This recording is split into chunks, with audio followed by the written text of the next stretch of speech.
kopi ya. Jadi pas lagi lewat gitu ngelihat ada kopi yang ada ginsengnya. Jadi saya coba mampir.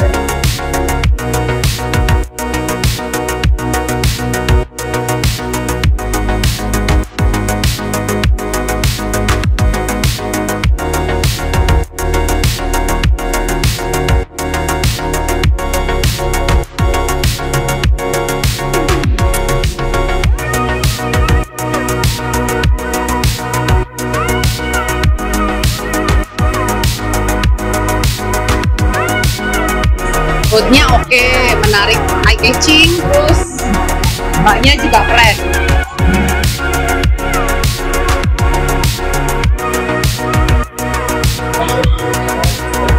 Belum sih, karena baru pertama kali dengar.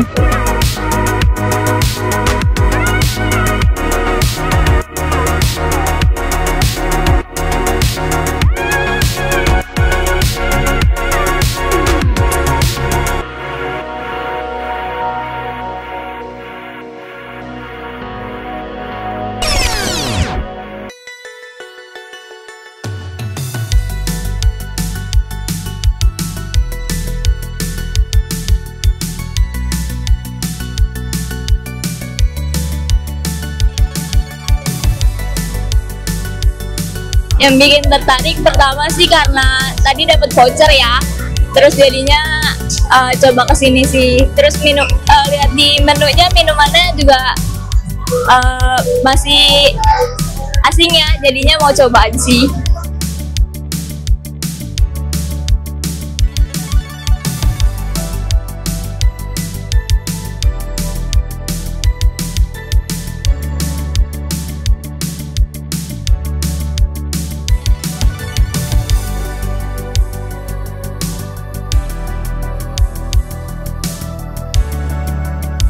Keseluruhannya kayaknya harus kasih 10 sih, soalnya seru banget gitu loh. Dapat gratis pin juga kalau belanja di sini, gratis apalagi nih, gratis tumbler juga, tumblernya bagus lagi.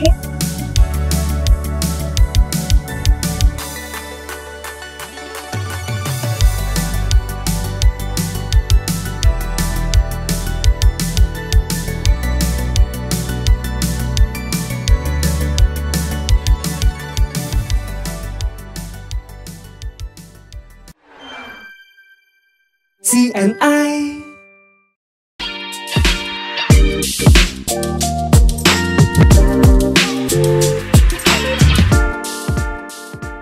Hai, kembali lagi di podcast Dikepoin, diskusi kesehatan on point.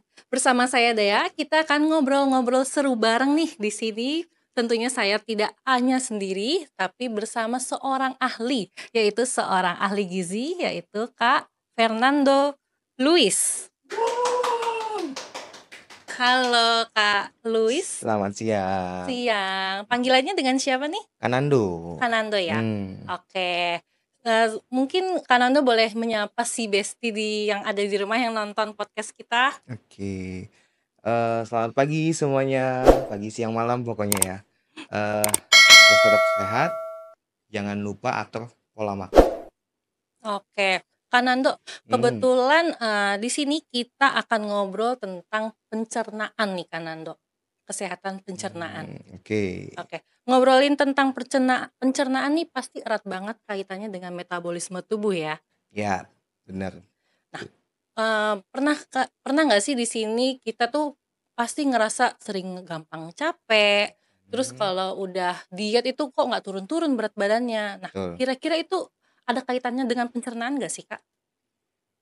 Oke, kalau kita berbicara ada kaitannya atau tidak, pasti.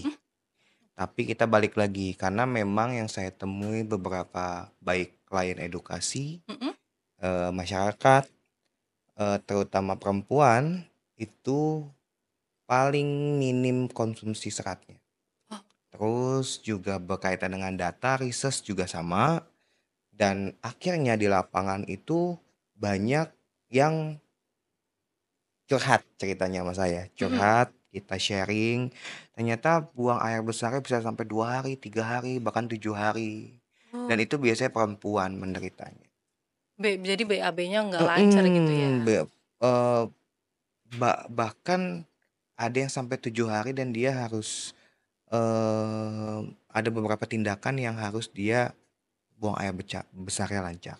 Oke. Nah, itu menjadi polemik ya di lapangan Mm-mm, gitu. mm-mm. Saya sebagai nutrisionis juga cukup geleng-geleng kepala ya, Mm-mm. karena apa memang dari segi pola makannya memang tidak benar Mm-mm. atau konsumsi seratnya yang kurang.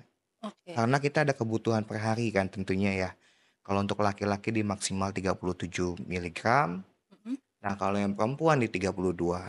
Oke. Apakah range di bawah 15 miligram akan menyebabkan si perempuan tersebut susah untuk buang air besar atau kebalikannya? Itu. Tapi kalau untuk laki-laki sih saya jarang ya, karena mereka Mm-mm. pasti rutin sehari bahkan ada 2 kali, pagi dan malam. Oke. Ada yang 1 kali aja, jadi kan rutin hitungannya. Gitu sih sebenarnya. Oh gitu. Nah Heeh. berarti kalau kita tidak cukup nih makan serat nih Kak, Mm-mm. berarti ngaruhnya ke tubuh kita tuh apa nih? Metabolisme tubuhnya apa dampaknya ke tubuh kita? Oke, kalau misalnya dampaknya yang paling simpel adalah kalau misalnya kita kekurangan serat, pasti kan buang air besarnya pasti keganggu. Mm-mm. Betul. Terus yang kedua, untuk perempuan biasanya kan rata-rata pengen mengembalikan bodinya, Mm-mm. membentuk gitar Spanyol atau membentuk eh, pinggang yang cukup slim ya tentunya ya. Nah itu keganggu pastinya karena kebutuhan serat yang memang harian kebutuhannya itu perlu dicukupkan, Mm-mm. tapi malah kurang, nggak sampai 15 miligram misalnya. Karena kebutuhannya kan maksimal di 32 ya kalau Mm-mm. untuk perempuan. Nah, terus kita nggak jauh-jauh dari sebab akibatnya ya adalah yaitu meningkatnya obesity. Oke. Berarti penting banget untuk penggunaan serat ini ya Kak. Konsumsi serat ini ya. Ya, kalau kita berkaitan dengan konsumsi serat ya sangat penting dong, gitu. Tapi sekarang yang menjadi polemik di masyarakat adalah rata-rata mereka tidak menyukai sayur dan buah dalam bentuk utuh. Betul. Itu sebenarnya tantangan mungkin beberapa nutrisionis yang di lapangan, yang di puskesmas ya, Mm-mm. sudah berbusa kali ya mulutnya ya.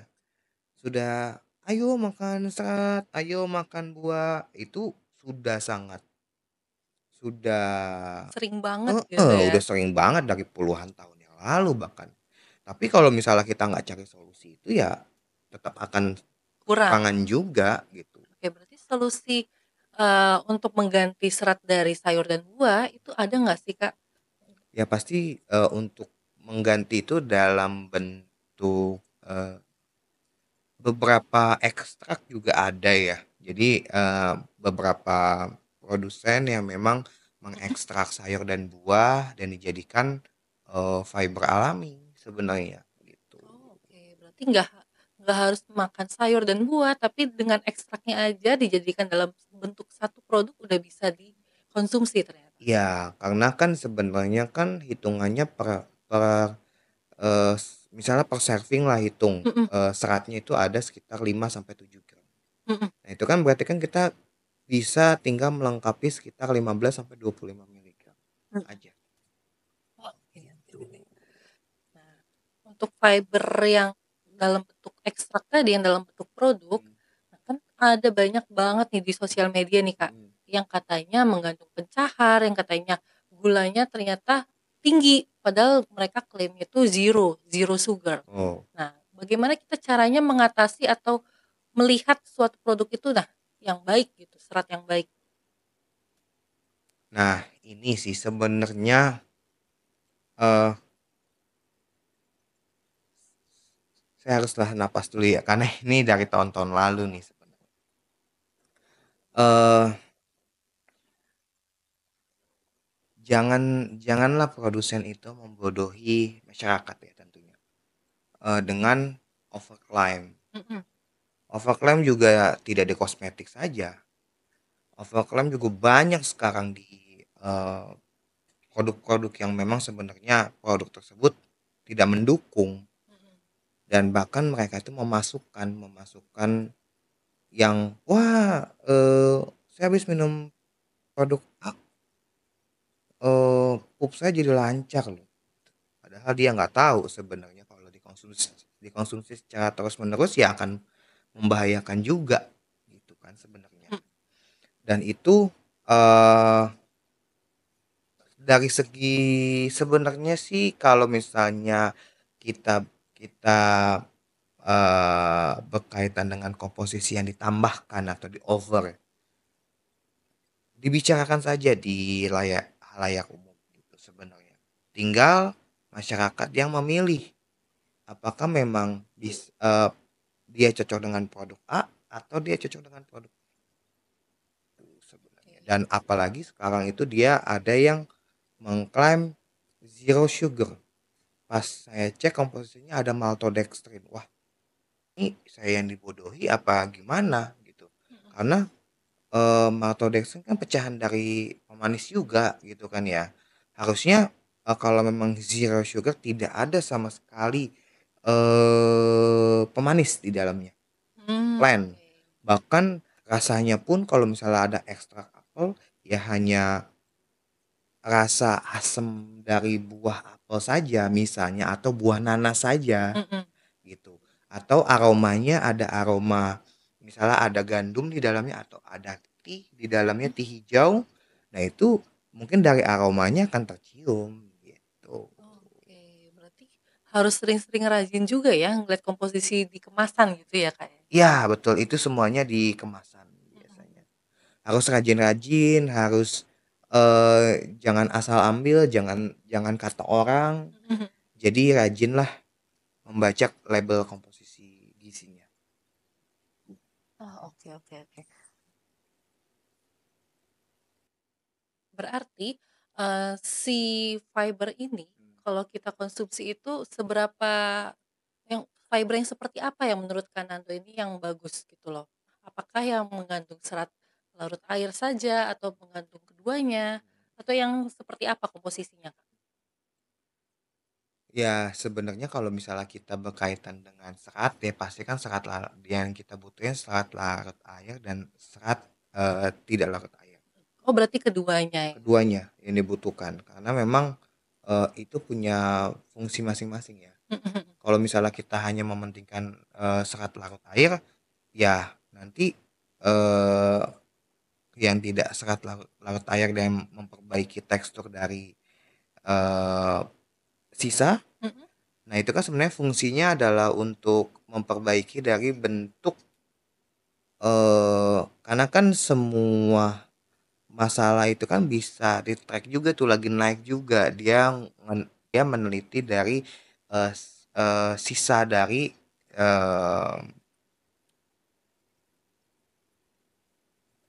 si klien tersebut gitu loh. Ya. Nah kalau hitungannya serat larut air dan serat tidak larut air ini memang fungsi utamanya ya memang sangat baik sekali ya untuk kebutuhan tubuh tentunya. Oke, berarti kalaupun ada keduanya ya kenapa hanya milih satu gitu ya Kak? Betul. Nah, kebetulan nih Kananto, di CNI ini kita punya produk fiber namanya CNI Organic Dietary Fiber. Nah, ini di dalamnya ada kandungan serat larut air dan tidak larut air nih Kak. Jadi di mana komposisinya si organik ini dia ada komposisi dari campuran gandum, biji-bijian, kacang-kacangan, buah dan sayuran. Lengkap Jadi ya. lengkap banget. Gitu. Jadi si organik ini juga berasal dari bahan atau tumbuh-tumbuhan yang di ladang yang bebas dari polusi. Makanya disebutnya organik. Jadi tanpa bahan tambahan, pengawet ataupun tanpa polusi, tanpa tambahan pestisida. Itu juga salah satu ini ya menjadi acuan juga ya pestisida itu ya. Jadi dari bahannya juga sudah organik, jadi aman banget dikonsumsi untuk tubuh. Gitu. Nah, Kanando sendiri udah pernah cobain belum CNI Organic Dietary Fiber ini? Aku sudah cobain baru aja tadi. Baru banget ya. Gimana Heeh. menurut Kanando? Aku nyobain ada dua ya, ada dua fiber, terus teksturnya enak dan plain. Plain. Plain. Jadi kalau memang zero sugar ya bilang zero sugar gitu kan ya. Nah ini cukup baik ya karena di label komposisi gizinya Tidak ada sugar. tidak ada sugar dan dari Betul.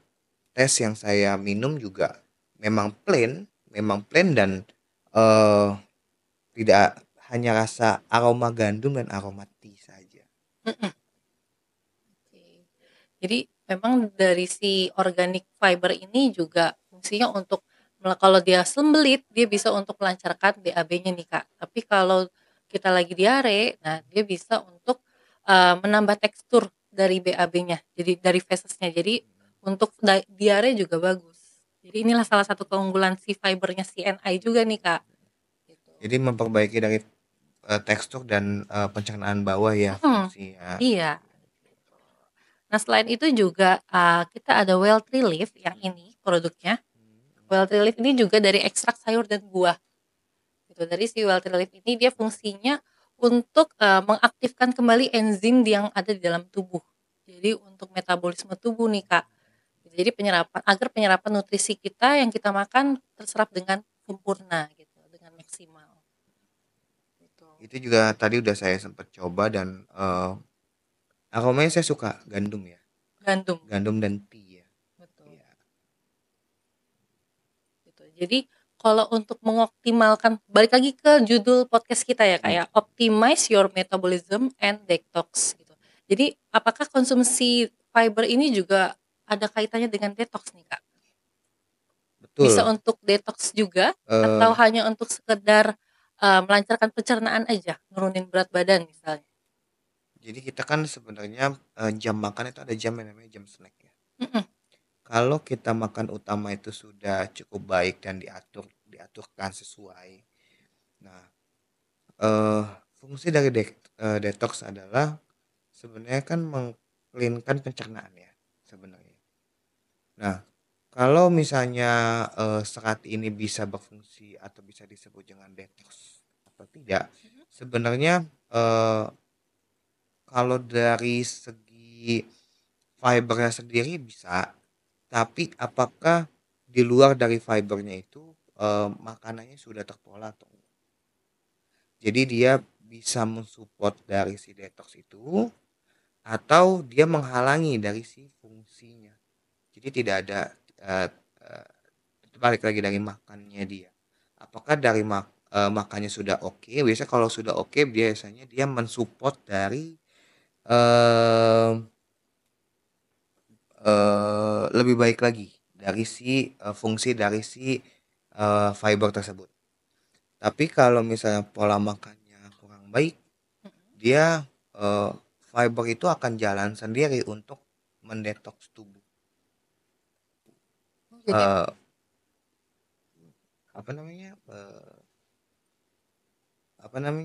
Paham nggak? Sepertinya agak sulit dicerna nih Agak ya. sulit Coba ya.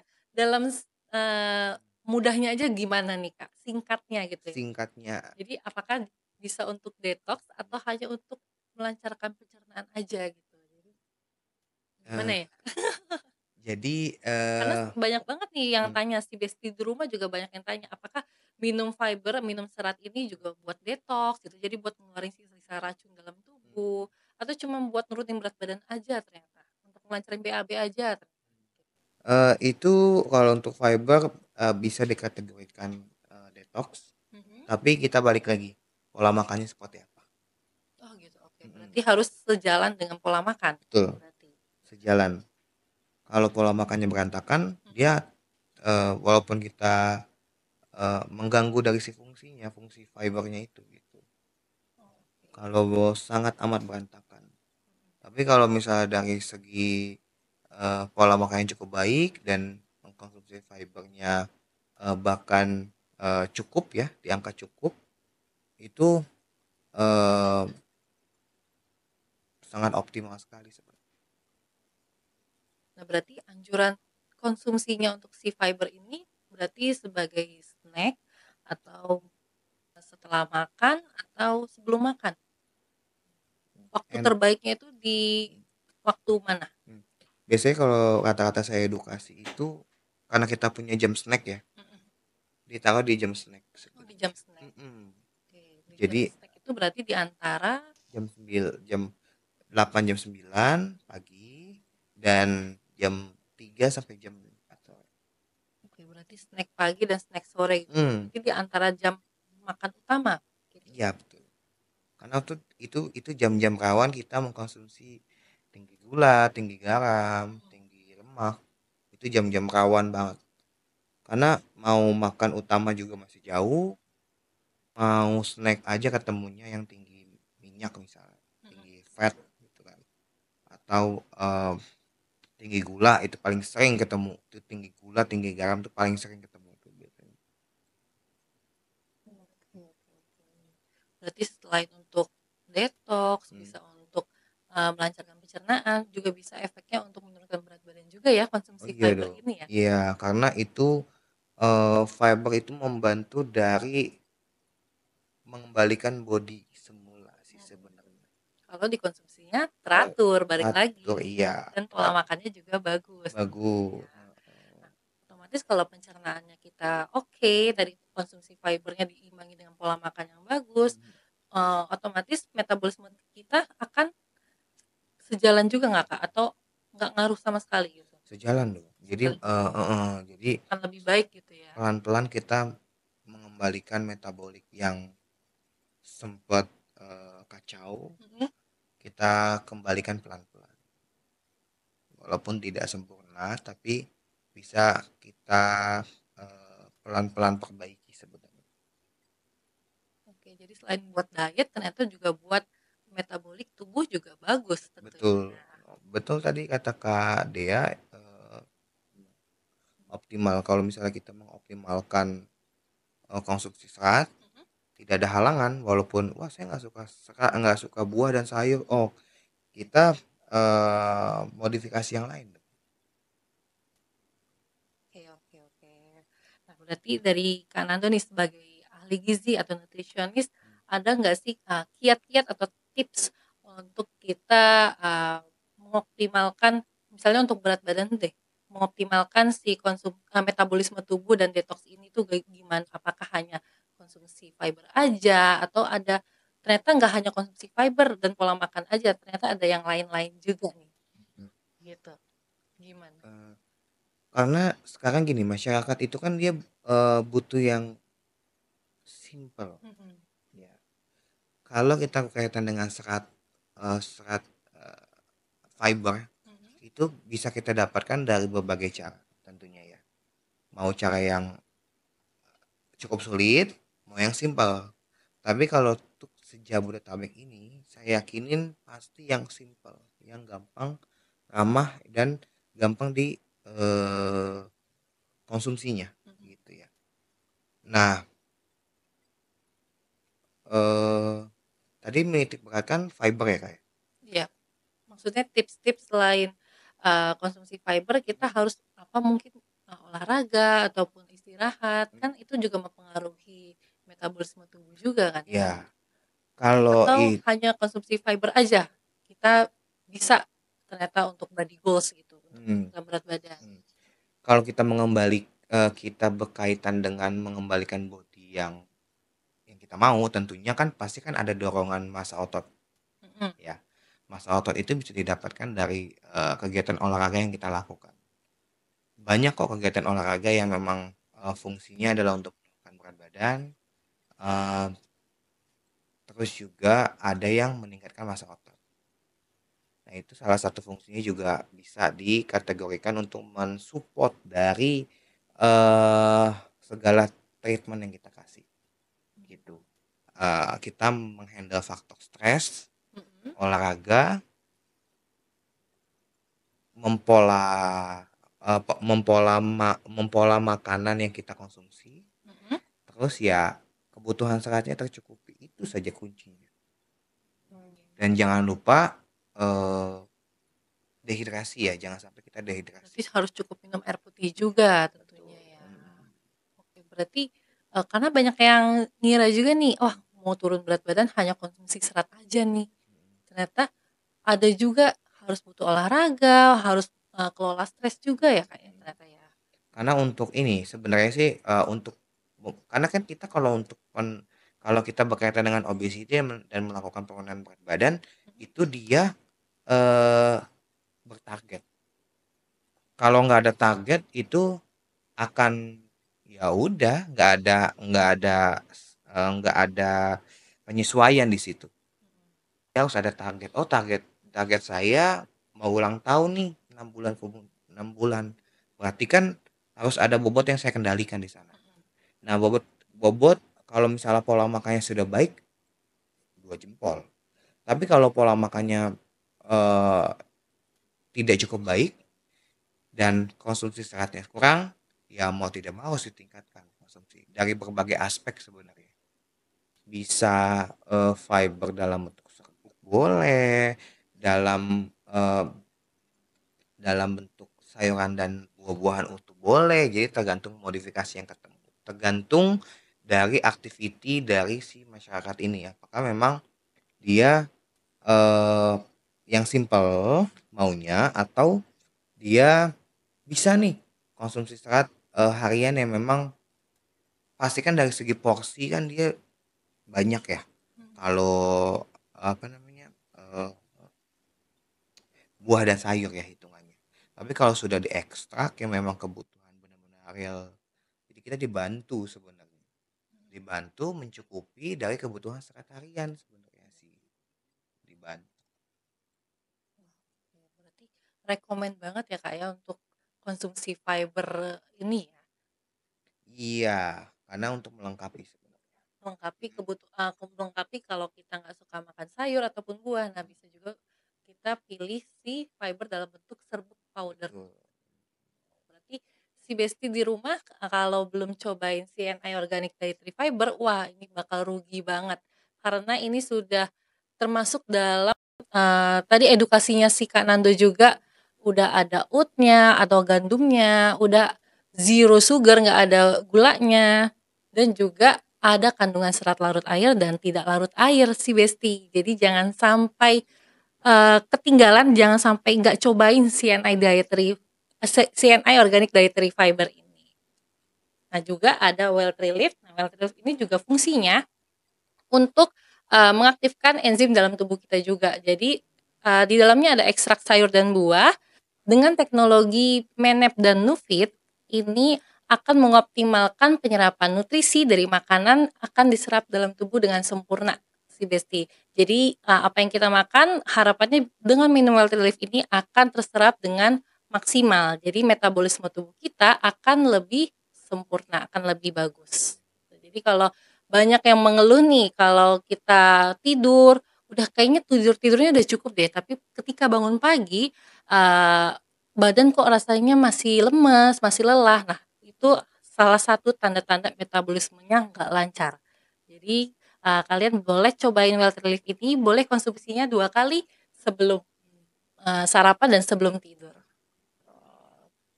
Oke, nah satu terakhir nih Kak Nando, ada nggak sih pesan-pesan atau tips-tips atau saran deh untuk penonton si Besti di rumah? Karena kan banyak banget konsumsi fiber di sosial media itu banyak banget ya. Jadi bagaimana cara menentukan fiber yang bagus untuk tubuh atau bagaimana cara supaya kita nggak salah pilih gitu.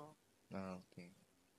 Ya salah satunya antara komposisi dan klaim produk sama. Kalau misalnya memang zero sugar ya komposisinya salah satunya zero sugar atau dia tidak menambahkan gula sama sekali. Nah itu salah satu produk yang baik gitu. Berarti satu harus lihat komposisi produknya. Betul. Harus hati-hati ya si Besti. Lalu terus apa yang dipakai? Oke. Apa kalau misalnya memang dari biji-bijian oke. Apakah ada tambahan lain di sana? Gandum, oke. Tea, oke. Tea-nya juga harus hati-hati. dia ada mah atau tidak gitu kan. Tapi kalau misalnya komposisinya masih 0,00001 tidak ada masalah sebenarnya. Oke, Gitu. berarti sesuaikan dengan kondisi tubuh juga Iya. ternyata untuk pilihan fiber. Hmm. Dan juga jangan lupa untuk selalu olahraga dan cukup minum air putih. Aktivitas fisiknya jangan lupa. Aktivitas fisiknya jangan lupa. Jadi metabolisme tubuh kita juga akan optimal tentunya ya kanan. Betul sekali. Oke. Ada lagi mau disampaikan Kananto mungkin untuk pesan-pesan si Besti yang nonton? Pesannya sih jangan lupa kebutuhan serat hariannya, dan kalau misalnya memang tidak suka sayur dan buah itu bukan suatu masalah, tapi kita cari solusinya. Jadi nggak ada alasan lagi. Nggak ada alasan. Oke deh. Sampai juga di penghujung podcast kita pada kali ini. Sampai jumpa di podcast Dikepoin selanjutnya. Thank you Kananto.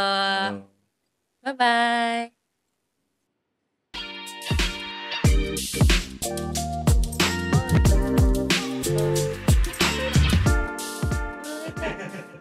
Ini lagi mau di ini kayak akhirnya posting. Oh gitu.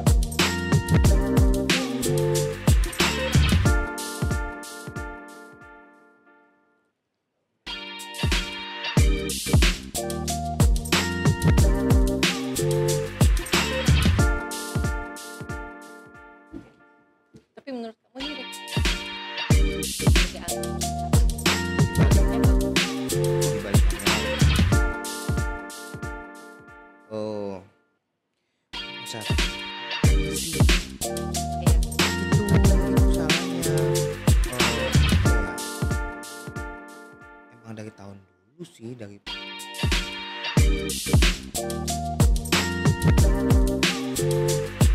tes dulu. Kalau kita sebagai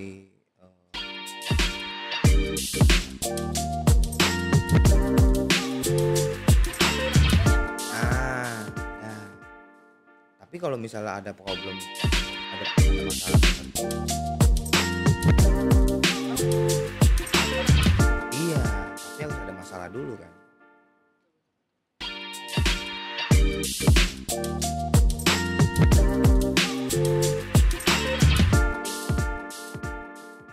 kurang gitu. Atau kalau dicampur kunyit sama buah,